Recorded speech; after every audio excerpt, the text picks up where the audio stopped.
नमस्ते दोस्तों, welcome to toppers reloaded. आज की क्लास में हम लोग क्लास 10 के इकोनॉमिक्स के चैप्टर सारे 4 के 4 जितने भी 4 चैप्टर हैं इसमें चारों चैप्टर का हम लोग रिवीजन करने वाले हैं सुपर इजी लैंग्वेज में, सुपर इजी तरीके से। ठीक है, और ये बोर्ड एग्जाम के पॉइंट ऑफ व्यू से बहुत ज़्यादा इम्पोर्टेंट है आपके लिए।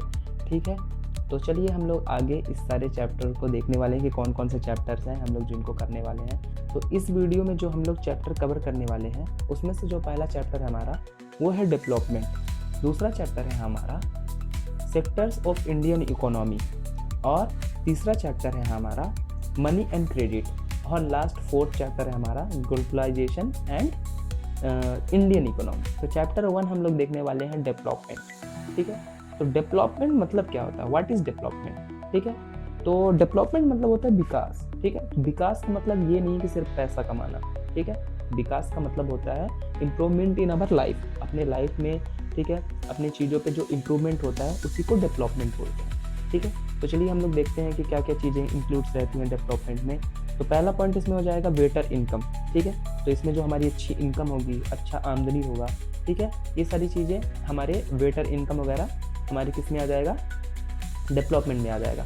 सेकंड पॉइंट हो जाएगा हमारा बेटर एजुकेशन। ठीक है, अच्छा एजुकेशन जो होता है, ठीक है, तो ये भी हमारे किस में आता है, डेवलपमेंट के अंतर्गत आता है। तीसरा पॉइंट हमारा हो जाएगा बेटर हेल्थ। ठीक है, अगर हमारी हेल्थ है, अगर हम लोग स्वस्थ हैं, खा पी के मोटे हो गए हैं, तगड़े हो गए हैं, समझ रहे हो, समझ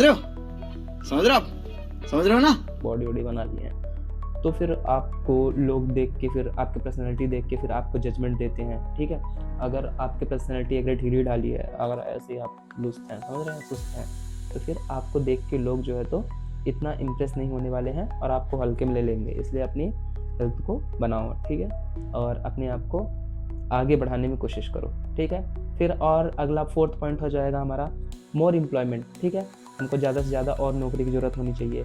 ठीक है, और फिर लास्ट पॉइंट जो हो जाएगा हमारा वो है इक्वल अपॉर्चुनिटी। ठीक है, मतलब सबको बराबर की अपॉर्चुनिटी मिलना ही हमारे डेवलपमेंट के अंतर्गत आ जाता है। जैसे आज के टाइम पे लोग जो है तो ज़्यादातर किसके पीछे भाग रहे हैं, सरकारी नौकरी के पीछे भाग रहे हैं। ठीक है, लेकिन बाहर के देशों में ऐसा नहीं हो रहा है। ठीक है, तो सबको इक्वल अपॉर्चुनिटी तो नहीं मिल पा रही है क्योंकि रिजर्वेशन की वजह से। ठीक है, बहुत सारे लोग को रिजर्वेशन मिल जाता है। ठीक है, और कुछ लोग ऐसे हैं जनरल कास्ट में जो कि डिज़र्व करते हैं रिजर्वेशन, लेकिन उनको नहीं मिल पाता है। ठीक है, तो ये लास्ट पॉइंट हो जाएगा हमारा इक्वालिटी। तो हम लोग इसके निमोनिक्स भी देख लेते हैं कि इसके निमोनिक्स कैसे हैं, इसी तरीके में कैसे इसको याद किया जा सकता है डेवलपमेंट के इन सारे पॉइंट्स को। तो हम लोग इसके निमोनिक्स इस तरीके से याद करेंगे कि आई ईट हेल्दी एवरी इवनिंग। ठीक है, तो आई ईट हेल्दी एवरी इवनिंग, तो इसको आप ऐसे याद करेंगे कि आई फोर हो जाएगा इनकम, ई फोर हो जाएगा एजुकेशन। ठीक है, आई ईट हेल्दी, एच फोर हो जाएगा आपका हेल्थ। ठीक है, एवरी, ई फोर हो जाएगा आपका क्या, एम्प्लॉयमेंट। ठीक है, और लास्ट के ई फोर आपका क्या हो जाएगा, इक्वालिटी। ठीक है, तो आई ईट हेल्दी एवरी इवनिंग, इस तरीके का आपका निमोनिक्स है। ठीक है, तो इनकम, एजुकेशन, हेल्थ, एम्प्लॉयमेंट और आपकी इक्वालिटी। ठीक है, ये सारे पॉइंट्स आपके कवर हो गए। तो हम लोग पॉइंट 2 देखने वाले हैं, डिफरेंट पीपल डिफरेंट गोल्स। ठीक है, इसमें क्या होता है कि हर इंसान की जो नीड होती है डेवलपमेंट की वो अलग अलग होती है। ठीक है, जो भी इंसान रहेगा तो सबकी अपनी अलग अलग चाहत रहेगी कि हम लोग इस तरीके से डेवलप करें, हम लोग इस तरीके से डेवलप करें। ठीक है, तो हमारे डेवलपमेंट करने का तरीका सबका अलग अलग होता है। कैसे कि एक जो फार्मर, एग्जाम्पल के लिए हम लोग देखते हैं, हमारा एक जो फार्मर होता है, किसान, वो सोचता है कि हमारी अच्छी फसल हो जाए। ठीक है, अच्छा इरिगेशन, अच्छी सिंचाई मिल जाए। ठीक है, तो हम लोग अच्छी मार्केटिंग वैल्यू इसकी बना सकें। ठीक, सेकंड हो जाएगा हमारा स्टूडेंट। जैसे स्टूडेंट को हम लोग एग्जाम्पल में ले सकते हैं, तो एग्जाम्पल में स्टूडेंट में क्या होगा कि स्टूडेंट जो रहेगा, एक विद्यार्थी जो होता है, हमेशा क्या सोचता है कि हमको अच्छी स्कूल मिले। ठीक है, अच्छा एजुकेशन मिले। ठीक है, अच्छी पढ़ाई हो हमारी। ठीक है, और अच्छी जॉब मिले।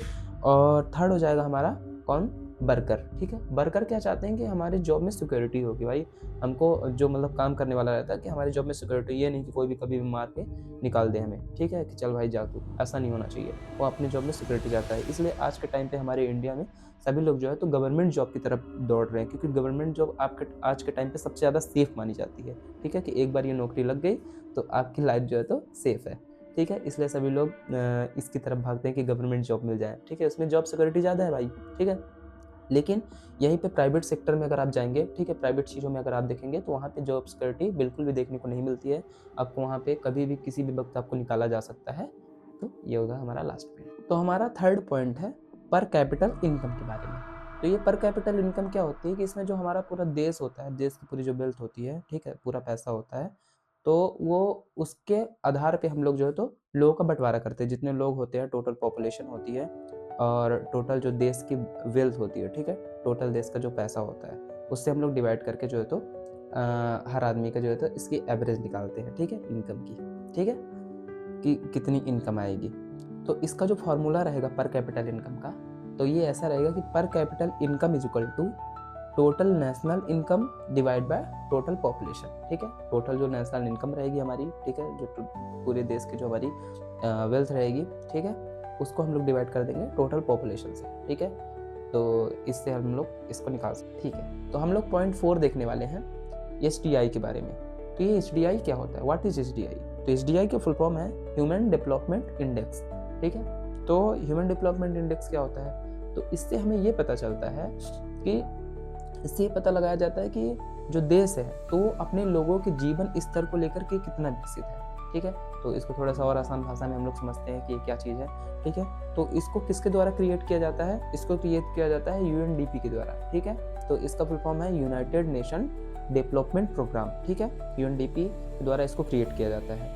और इसमें क्या होता है कि इसमें ये देखा जाता है कि देश के लोग कितने ज़्यादा लंबा जीवन व्यतीत कर रहे हैं, ठीक है, उनकी हेल्थ कैसी है, ठीक है, और उनकी शिक्षा कैसी है, उनकी इनकम कैसी है, इन सब आधारों पे जो है तो HDI को डिसाइड किया जाता है। मान लीजिए कि एक ऐसा देश है जो कि बहुत ज़्यादा अमीर है, ठीक है, बहुत ज़्यादा रिच है, ठीक है, बहुत पैसा है उसके पास, लेकिन वहाँ के लोग बीमार रहते हैं, वहाँ के लोग जो है तो पढ़े लिखे नहीं रहते हैं, ठीक है, तो उस देश की HDI रैंकिंग बहुत ज़्यादा कम मानी जाएगी। तो हम लोग अब पॉइंट 5 पढ़ने वाले हैं, किसको? सस्टेनेबल डेवलपमेंट को, ठीक है। इसमें ये होगा कि आज की, जैसे इसका मतलब ये होता है कि आज की नीड पूरी करो, आज की ज़रूरत पूरी करो, लेकिन कि फ्यूचर जनरेशन को हार्म किए बिना, ठीक है, क्योंकि हमको ये भी ध्यान रखना पड़ेगा कि जो हमारी आगे की जनरेशन आएगी, ठीक है, उसके लिए भी तो कुछ बचाना पड़ेगा।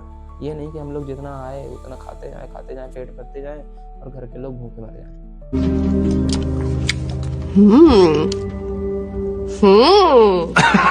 ठीक है, तो इस तरीके से हमको नहीं करना है, हमें फ्यूचर जनरेशन का भी ध्यान रखना है अच्छे तरीके से, ठीक।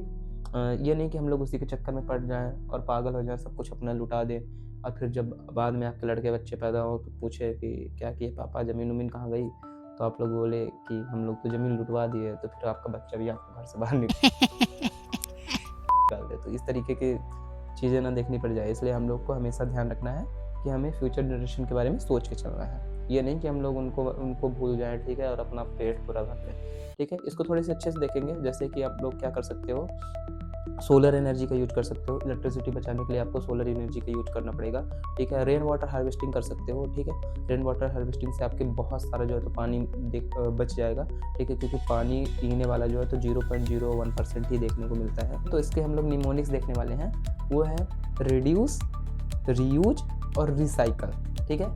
रिड्यूस करो, सबसे पहले आप कम करो, चीज़ों को कम करने की कोशिश करो, ठीक है, और उसको फिर रीयूज करो, ठीक है, दोबारा कोशिश करो कि दोबारा रीयूज हो जाए, ठीक है, और उसके बाद फिर उसको रिसाइकल करो। तो चैप्टर 1 हमारा डेवलपमेंट खत्म हो चुका है। आई होप आपको बहुत अच्छे से समझ में आया होगा, ठीक है। ये मैंने एग्जाम ओरिएंटेड ही आपको पढ़ाया है, जो कि आपके बोर्ड एग्जाम में आपको देखने को मिल सकता है इंपॉर्टेंट पॉइंट के तौर पर, ठीक है, तो आप इसको देख लीजिएगा। अब हम लोग चैप्टर 2 की तरफ बढ़ने वाले हैं, ठीक है, तो चलिए हम लोग चैप्टर 2 को देखते हैं। तो हम लोग चैप्टर 2 देखने वाले हैं, सेक्टर्स ऑफ इंडियन इकोनॉमी, ठीक है। तो चलिए इस चैप्टर को हम लोग डिटेल में इसको पढ़ते हैं और समझते हैं। तो हम लोग अब सेक्टर चैप्टर को देखने वाले हैं। तो there are 3 types of sector, ठीक है। पहला होता है हमारा प्राइमरी सेक्टर, सेकंड होता है हमारा सेकेंडरी सेक्टर, और थर्ड होता है हमारा टर्सरी सेक्टर, ठीक है। फर्स्ट हो गया हमारा प्राइमरी, सेकंड हो गया हमारा सेकेंडरी, और थर्ड हो गया हमारा टर्सरी। तो चलिए इनको डिटेल में देखने वाले हैं। तो फर्स्ट जो होता है हमारा होता है प्राइमरी सेक्टर। तो प्राइमरी सेक्टर के बारे में हम लोग डिटेल में देखने वाले हैं। तो primary sector is related to natural resource, ठीक है। प्राइमरी सेक्टर जो होता है हमारा नेचुरल रिसोर्स से रिलेटेड रहता है। तो इसमें कैसी चीज़ें होती हैं, जैसे हो गया एग्रीकल्चर हो गया आपका, इसमें देखने को मिलता है, ठीक है। फिशिंग आपकी इसमें देखने को मिल जाती है, माइनिंग आपकी इसमें देखने को मिल जाती है, खनन जो होता है, ठीक है, ये इसमें देखने को मिल जाती है, और फॉरेस्ट्री आपको इसमें देखने को मिल जाती है हमें। तो प्राइमरी सेक्टर का निमोनिक्स है P फॉर प्राइमरी और P फॉर प्रकृति, ठीक है। तो प्राइमरी इज इक्वल टू प्रकृति से सीधा जुड़ा हुआ। तो हम लोग सेकंड सेक्टर के बारे में देखने वाले हैं, वो है हमारा सेकेंडरी सेक्टर। इस सेक्टर में हम लोग देखने वाले हैं कि ये सेक्टर जो होता है हमारा, ये कैसा होता है, ये the secondary sector is convert raw material into finish good, मतलब कि जो कच्चा माल होता है, कच्चे माल को तैयार करके एक कोई प्रोडक्ट बना देता है। जैसे कि हम लोग इसमें देखने वाले हैं कि फैक्ट्री हो गई, फैक्ट्रीज, ठीक है, शुगर मिल्स हो गई, ठीक है, टेक्सटाइल इंडस्ट्रीज हो गई, और कंस्ट्रक्शन वर्क्स हो गया। ये सारी चीज़ जो है तो हमको सेकेंडरी सेक्टर में देखने को मिलता है। और इसमें क्या चीज़ें आपको देखने को मिल जाती है, जैसे कि secondary sector is equal to आपको सामान, secondary sector is equal to तैयार सामान, ठीक है। इसीलिए समझ रहे हो, समझ रहे हो ना, आप लर्न कर सकते हैं कि आपका जो सामान तैयार हो चुका है, ठीक है। Yes for secondary, yes for सामान तैयार। तो अब हम लोग थर्ड पॉइंट टर्सरी सेक्टर को देखने वाले हैं। जैसे अभी तक हमने देखा पहले कि उसमें क्या होता था सेकेंडरी सेक्टर में, कि चीज़ों को बनाया जाता था, वस्तुओं को निर्माण किया जाता था। लेकिन टर्सरी सेक्टर में ऐसा कुछ भी नहीं है। टर्सरी सेक्टर में यहाँ पे चीज़ों को निर्माण करने की बजाय यहाँ पे आपको सेवाएं प्रदान की जाती हैं, ठीक है। यहाँ पे आपको it's provide services instead of good, ठीक है, मतलब कि माल की जगह आपको क्या प्रोवाइड किया जाएगी, यहाँ पे सर्विसेज आपको प्रोवाइड की जाएगी, ठीक है। जैसे कि इस पर हम लोग कुछ एग्जांपल्स इसको देखने वाले हैं। तो सबसे पहला एग्जांपल हो जाएगा हमारा बैंक, स्कूल, हॉस्पिटल, ठीक है, और भी जैसे हो जाएगा ट्रांसपोर्ट, कम्युनिकेशन स्किल्स, ठीक है, कम्युनिकेशंस, ठीक है। ये सारी चीज़ जो होगी हमारी किसमें आ जाएगी, टर्सरी सेक्टर के अंतर्गत आ जाएगी। तो अब हम लोग जीडीपी के बारे में देखने वाले हैं कि जीडीपी क्या, ठीक है। तो जीडीपी क्या है कि जीडीपी का फुल फॉर्म होता है ग्रॉस डोमेस्टिक प्रोडक्ट, ठीक है। इसमें क्या होता है कि एक वर्ष में उत्पादित हुआ, यानी कि प्रोडक्शन जो होता है हमारे पूरे वस्तुओं का और पूरे सेवाओं का, जो हमको सर्विसेज मिलती है, जो हमको गुड्स मिलते हैं, ठीक है, इन सभी का प्रोडक्शन जो होता है उसकी टोटल वैल्यू यहाँ पे हमको पता चलती है, ठीक है। इसका कुल मूल्य पता चलता है जीडीपी से। तो अब हम लोग देखने वाले हैं next point, organised and unorganised sector के बारे में। ऑर्गेनाइज सेक्टर में क्या होता है कि इसमें जॉब की सिक्योरिटी रहती है, ठीक है, लेकिन अनऑर्गेनाइज सेक्टर में आपको कोई भी जॉब की सिक्योरिटी देखने को नहीं मिलती है, ठीक है। तो हम लोग सबसे पहले ऑर्गेनाइज सेक्टर को थोड़े डिटेल में देखते हैं, इसमें क्या चीज़ होता है कि इसमें जॉब की आपको सिक्योरिटी मिल जाती है, ठीक है, इसमें फिक्स सैलरी मिलती है क्योंकि गवर्नमेंट द्वारा रहता है, ठीक है, इसमें आपके पीएफ कटते हैं, ठीक है, इसमें आपको टाइमिंग मिल जाती है, इसमें आपको हॉलीडेज छुट्टियाँ मिल जाती हैं, ठीक है। लेकिन अनऑर्गेनाइज सेक्टर जो होता है हमारा, उसमें ये सारी चीज़ें हमको देखने को नहीं मिलती है। अनऑर्गेनाइज सेक्टर में क्या होता है कि इसमें नो जॉब, ठीक है, सिक्योरिटी, इसमें कोई भी आपकी जॉब सिक्योरिटी नहीं रहती है, ठीक है। लो वेजेस, इसमें आपको कम जो है तो दिहाड़ी मिलती है, मतलब कि आपकी जो कमाई होती है, आपकी जो इनकम होती है कम मिलती है बहुत ज़्यादा, ठीक है। इसमें नो पीएफ, कोई भी आपको पीएफ इसमें नहीं काटी जाती है, और इसमें नो सेफ्टी, आपकी जॉब की कोई भी सेफ्टी नहीं रहती, ना आपकी कोई सेफ्टी रहती। तो हम लोग इसका लास्ट पॉइंट देखने वाले इस चैप्टर का, वो है हमारा पब्लिक वर्सेस प्राइवेट सेक्टर, ठीक है। पब्लिक सेक्टर के बारे में और प्राइवेट सेक्टर के बारे में हम लोग इसमें डिटेल में जो है तो पढ़ने वाले हैं, ठीक है। तो पब्लिक सेक्टर क्या होता है, इसको on and control by government, ठीक है, गवर्नमेंट के द्वारा जो है तो इसको कंट्रोल किया जाता है, ठीक है। तो इसमें क्या क्या चीज़ें होती हैं, जैसे कि इसमें एग्जांपल के लिए हम लोग रेलवे ले लेते हैं, ठीक है। रेलवे से क्या होता है कि पब्लिक का वेलफेयर हो जाता है, ठीक है, मतलब कि पब्लिक की थोड़ी सहायता हो जाती है, ठीक है। और प्राइवेट सेक्टर में क्या होता है कि ये कंट्रोल किसके द्वारा किया जाता है, किसी इंडिविजुअल के द्वारा किया जाता है, और ये उसका खुद का होता है, ठीक है, ये किसी का ऐसे पब्लिक प्रॉपर्टी नहीं रहती है, ठीक है। इसमें क्या हो जाता है, एग्जांपल के लिए क्या हो जाएगा आपका, जैसे टाटा हो गया, रिलायंस हो गया, ये सारी चीज़ें जो आपको देखने को मिल जाएगी, ये प्राइवेट सेक्टर में आपको देखने को मिलती है। और इसका पर्पज़ क्या रहता है, इसका पर्पज़ रहता है केवल प्रॉफिट, ठीक है, वो लोग जो है तो अपना केवल प्रॉफिट देखते हैं, ठीक। इस तरीके से हमारा पब्लिक सेक्टर और प्राइवेट सेक्टर भी कंप्लीट हो जाता है। तो हम लोग चैप्टर 3 की ओर बढ़ने वाले हैं। चैप्टर 3 हमारा कौन सा है, मनी एंड क्रेडिट, ठीक है। तो ये चैप्टर है हमारा मनी एंड क्रेडिट, ठीक है। तो इसको हम लोग डिटेल में देखने वाले हैं, ठीक है। इससे भी बहुत सारे क्वेश्चन आपको पेपर में देखने को मिलते हैं, ठीक है। तो आइए हम लोग इस चैप्टर को डिटेल में देखते हैं। तो चलिए स्टार्ट करें। तो हम लोग पहला पॉइंट देखने वाले हैं, व्हाट इज मनी, मनी क्या होता है, ठीक है। तो money is a medium of exchange use to buy and sell and goods and services, ठीक है। गुड्स और सर्विसेज को खरीदने के लिए, बाय करने के लिए, सेल करने के लिए, ठीक है, इसका यूज किया जाता है मनी का, ठीक है। पहले के टाइम पे क्या चलता था, हमारा बार्टर सिस्टम चलता था, ठीक है, मतलब लेन देन वाली प्रक्रिया कि चलिए मैं आपको 2 किलो चावल दे देता हूँ तो आप मेरे को 5 किलो आटा दे दीजिए, ठीक है, इस तरीके का सिस्टम चलता था, ठीक है। लेकिन आज के टाइम पे ये चीज़ें, जब से पैसा आया, जब से मनी आई है, तब से बार्टर सिस्टम को पूरी तरीके से ख़त्म कर दी है, ठीक है। आज के टाइम पे जैसे आप मेरे को 2 किलो चावल दे रहे हैं तो मैं आपको उसके बदले में 100-200 रुपए दे दूंगा, ठीक है। आज के टाइम पे मैं उसकी जगह आपको मनी दे दूंगा, पैसे दे दूंगा, ठीक है।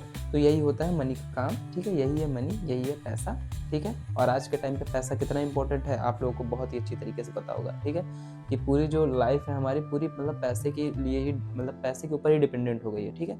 आज के टाइम पे सभी लोग जो है तो पैसे के लिए काम कर रहे हैं, मैं आपको पैसे के लिए पढ़ा रहा हूँ, ठीक है, और आप जो है तो पैसे के लिए पढ़ रहे हैं, ठीक है। आप जो बड़े होकर कुछ करना चाहते हैं और जो करना चाहते हैं उससे आपको बहुत सारे पैसे चाहिए, ठीक है। तो मतलब जो पूरी लाइफ है हमारी टोटली, ठीक है, ये सब चीज़ें जो है तो पैसे के लिए डिपेंडेंट हो गई, ठीक है। सब लोग पैसे पे डिपेंडेंट है, ठीक है, सबको पैसा चाहिए, ठीक है। तो मनी बहुत ज़्यादा इंपॉर्टेंट चैप्टर है, ठीक है। तो आपको समझ में आ गया होगा, आई होप कि बेहतरीन तरीके से। तो हम लोग थोड़ा सा मनी के फंक्शन देख लेते हैं कि मनी का क्या फंक्शन होता है।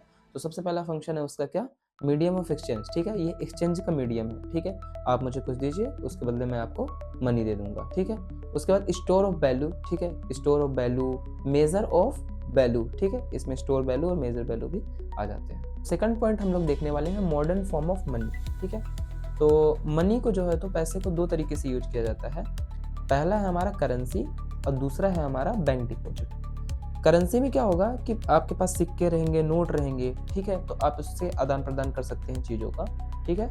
लेकिन जो सेकंड पॉइंट है हमारा बैंक डिपॉजिट है, इसमें आपका क्या होता है, आपका जो पैसा होता है वो बैंक में जमा हो जाता है और आप जो है तो चेक वगैरह से काम करते हैं उसमें। अब हम लोग थर्ड पॉइंट देखने वाले हैं, वो है हमारा क्रेडिट, ठीक है। तो क्रेडिट में क्या होता है कि इसको हिंदी में ऋण बोला जाता है। तो ऋण वह धन है, क्रेडिट वह धन होता है, वह पैसा होता है जो कि आपको उधार दिया जाएगा, ठीक है। आपको कुछ टाइम के लिए उधार दिया जाएगा और बाद में जब आप उसको वापस करेंगे तो आप उसको इंटरेस्ट के साथ वापस करते हैं। इंटरेस्ट मतलब कि आपको उसको ब्याज के साथ में वापस करना पड़ जाता है, ठीक है। और उसमें आप कोलेटरल के लिए कोई चीज़ें रख देते हैं, जैसे कि आप मान लीजिए आप उसमें रख देंगे कुछ अपना चैन वैन गिरवी रख देते हैं, ठीक है, कुछ चीज़ें अपनी गिरवी रख देते हैं, जिसके बाद आपको वहाँ से लोन पास हो जाता है, लोन आपको मिल जाता है, ठीक है। और फिर कुछ टाइम बाद ही आप जो है उस लोन को वापस कर देते हैं, उस ब्याज को चुकता कर देते हैं। अब हम लोग फोर्थ पॉइंट देखने वाले हैं टाइप्स ऑफ लोन के बारे में, ठीक है।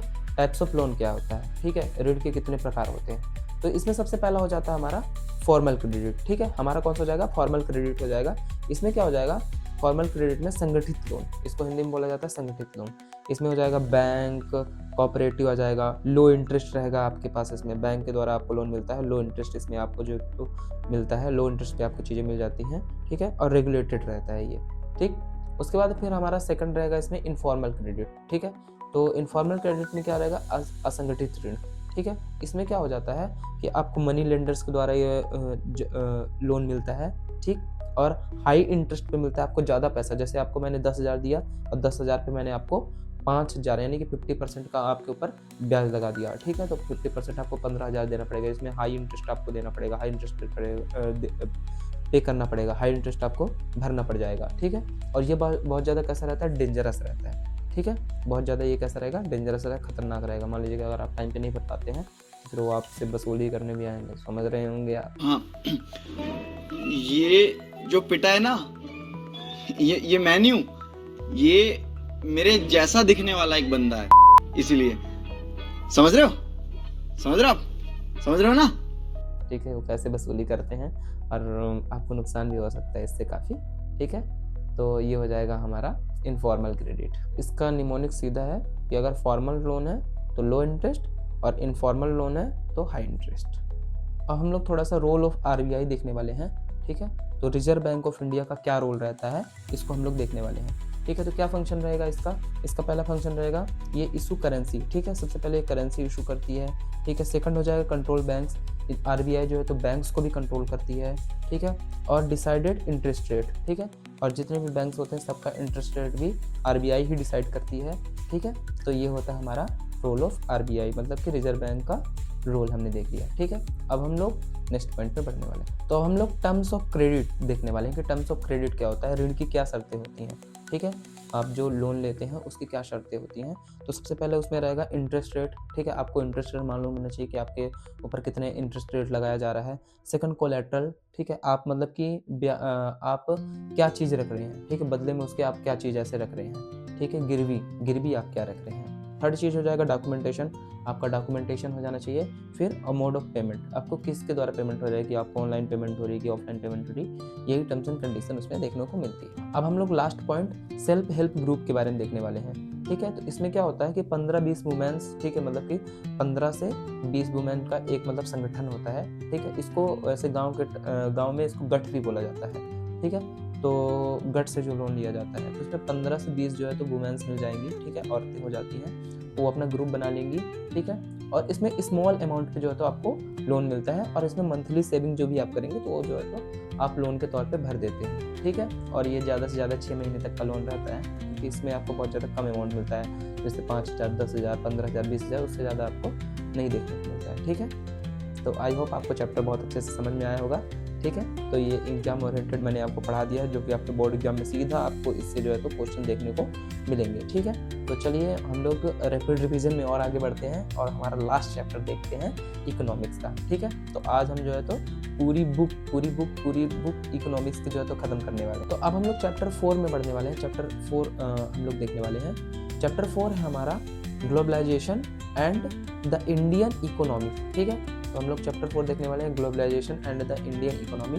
चलिए इस चैप्टर को हम लोग डिटेल में पढ़ते हैं और समझते हैं कि फिर ग्लोबलाइजेशन क्या है, ठीक है, इंडियन इकोनॉमी क्या है, इन सारी चीज़ों को हम लोग जो है तो अच्छे से देखने वाले हैं, ठीक है। तो चलिए चैप्टर 4 को हम लोग देखते हैं। तो हम लोग पहला पॉइंट देखने वाले हैं, व्हाट इज ग्लोबलाइजेशन, ठीक है। तो ग्लोबलाइजेशन क्या होता है, तो globalization is a connection of countries through trade, technology और investment and movement of people, ठीक है। मतलब कि इसमें क्या होता है कि हम लोग का जो क्या होता है कनेक्शन बनता है लोगों से, ठीक है, ट्रेड को लेकर के, इन्वेस्टमेंट को लेकर के, टेक्नोलॉजी को लेकर के, इन सारी चीज़ों को लेकर के जो हमारा कनेक्शन बनता है, तो वही चीज़ होता है हमारा ग्लोबलाइजेशन, ठीक है। जैसे एक ये जो देश है हमारा, ठीक है, हमारा जो दुनिया, हमारी जो कंट्री है, ये धीरे धीरे क्या बनती जा रही है, एक मार्केट बनती जा रही है, एक बाजार बनती जा रही है। इसके हम लोग निमोनिक्स देखेंगे।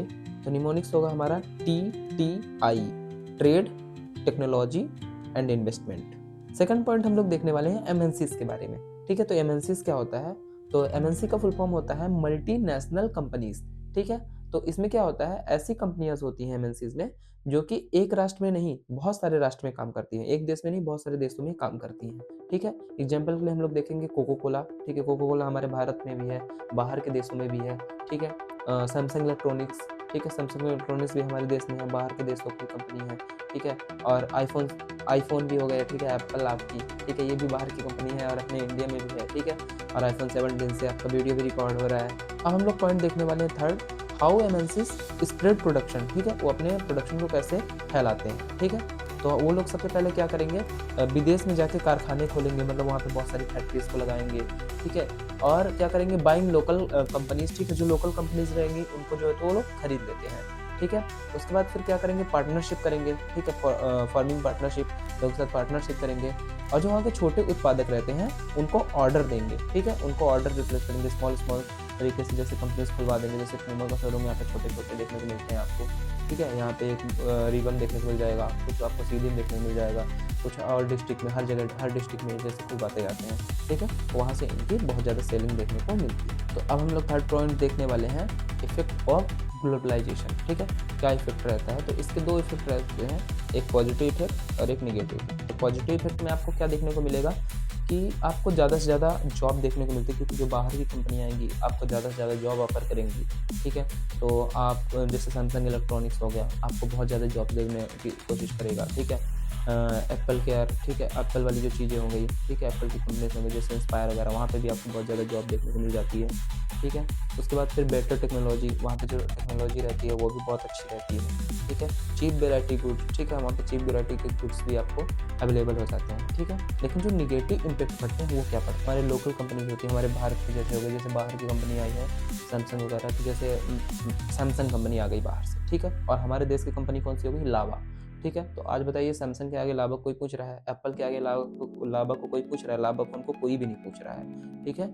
तो इससे बहुत ज़्यादा इफेक्ट पड़ रहा है हमारी जो देश की लोकल कंपनीज हैं, ठीक है, उस पे, ठीक है। और वहाँ का कल्चर भी हमारे जो देश के कल्चर को, हमारे देश की संस्कृति को अफेक्ट कर सकता है, ठीक है। तो ये सारी चीज़ें हमारे पॉजिटिव और नेगेटिव टर्म्स जो है हमको ग्लोबलाइजेशन में देखने को मिलते हैं। तो इसके निमोनिक्स हम लोग देखेंगे, तो पॉजिटिव में निमोनिक्स है JTV का। JTV से क्या हो जाएगा, जॉब, टेक्नोलॉजी, और भी से क्या हो जाएगा, वेराइटी, ठीक है। और आपका निगेटिव में क्या है, निगेटिव का निमोनिक्स है CL का। CL मतलब कंपटीशन, कंपटीशन ज़्यादा रहेगा। निगेटिव टर्म से ये है कि हम लोग को कंपटीशन ज़्यादा देखने को मिलेगा। और रियल फॉर क्या हो जाएगा, लॉस, ठीक है। आपको बहुत ज़्यादा लॉस भी देखने को मिलेगा, ठीक है। जैसे लावा कंपनी को बहुत ज़्यादा लॉस होता है इन बाहर की कंपनियों के आने के बाद। हम लोग लास्ट पॉइंट देखने वाले हैं WTO के बारे में, ठीक है। वर्ल्ड ट्रेड ऑर्गेनाइजेशन के बारे में हम लोग देखने वाले हैं। तो WTO में क्या है कि ये ऐसा चीज़ है, ये इसकी 1995 में इस्टेब्लिश हुआ था, और इसका जो हेड क्वार्टर है वो जिनेवा में, स्विट्जरलैंड में आपको देखने को मिलता है, जिनेवा स्विट्जरलैंड में। और इसमें क्या होता है कि ये अंतर्राष्ट्रीय व्यापार के बीच नियम बनाता है, ठीक है। अंतर्राष्ट्रीय जो व्यापार होंगे उसमें नियम बनाएगा, ठीक है। व्यापार नीतियों को निगरानी करता है, जो व्यापार नीतियाँ रहेंगी उनकी निगरानी करेगा, ठीक है। और बातचीत के लिए मंच देता है, आपको जो बातचीत करनी होती है, ठीक है, उसके लिए क्या देगा, वो मंच देता है, और व्यापार विवादों को सुलझाता है। ये था क्लास 10 इकोनॉमिक्स का फुल डिटेल रिवीजन, ठीक है। और इससे डायरेक्ट आपको एग्जाम बोर्ड में जो है तो क्वेश्चन देखने को मिलेंगे, ठीक है। आप जल्दी से ये रैपिड रिवीजन को 1-2 बार 3 बार इसको क्लास को लीजिए। और ये 100% इकोनॉमिक्स का पूरे चैप्टर मैंने इसमें कवर कर दिया है, ठीक है। और आपको डायरेक्ट इससे जो है तो बोर्ड एग्जाम में क्वेश्चन देखने को मिलेंगे, ठीक है। फुल डिटेल रिवीजन है, ठीक है। तो आप जाइए, इसको देखिए और अच्छे से एग्जाम दीजिए। आई होप आपको वीडियो बहुत पसंद आया होगा, तो आप वीडियो को लाइक कर दीजिए, चैनल को सब्सक्राइब कर दीजिए, और बेल आइकन को ऑल पे सेट कर दीजिए। और इसी तरीके की वीडियो देखने के लिए आप मेरे को सब्सक्राइब कर सकते हैं, और हर जगह वीडियो को फैला दीजिए।